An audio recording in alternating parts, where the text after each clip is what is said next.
The left created Andrew Tate, of course, because if it wasn't him, it was going to be somebody else. This is what is inevitably going to happen when you tar everything that is masculine in society as toxic when half the society is men.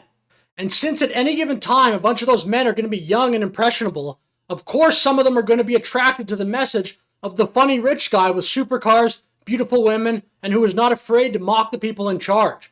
A clear example of how society tried to discourage masculinity is how hard and aggressive they have come after people like Elon Musk, Joe Rogan, and Jordan Peterson. In a free-ranging, reductive back and forth about topics Peterson has no expertise in. If you try and convince people that Jordan Peterson, the psychologist that tells people to clean their room and take personal responsibility in their lives, is some unhinged bigot just because you don't agree with his take on social issues like the trans issue, what do you expect? Moderate people who would promote and celebrate masculinity in society are just going to shut up as a self-preservation mechanism.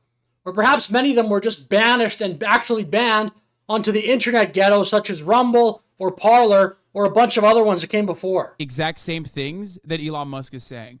But when it's his God, when it's his God, Lord, and Savior, Elon Jebediah Musk, the capitalist overlord demon, he has to sit there and just suck it up. Again, if people like Elon, Joe Rogan, and Jordan Peterson are too much for the fragile woke mob to handle, moderate people are going to keep their opinions private.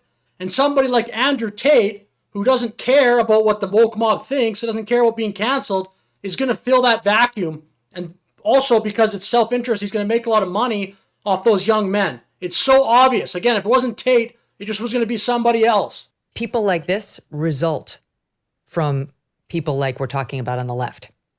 These disgusting overreaches by these leftist fools who are trying to erase sex differences, as you were pointing out, Mary, and so on.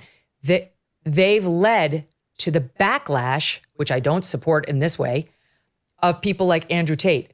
And I worry about it because that strain is rising. It's rising. It's not to be confused with the Jordan Petersons of the world. And to be honest, I don't think the left has learned its lesson on this whatsoever. They probably don't agree, but even if they do, I just don't think they see the connection that if you cancel people like Joe Rogan, Elon Musk, and Jordan Peterson, especially to Jordan Peterson, if like in that movie with Olivia Wilde, he's portrayed as this insane dude, if you do that, you're going to leave the door open for the next Andrew Tate to come up. I don't think they see that, or if they do, I don't know. It doesn't seem like they care, and it seems like they would immediately be happy to go right back, and I guess this is my opinion, but I think it's true.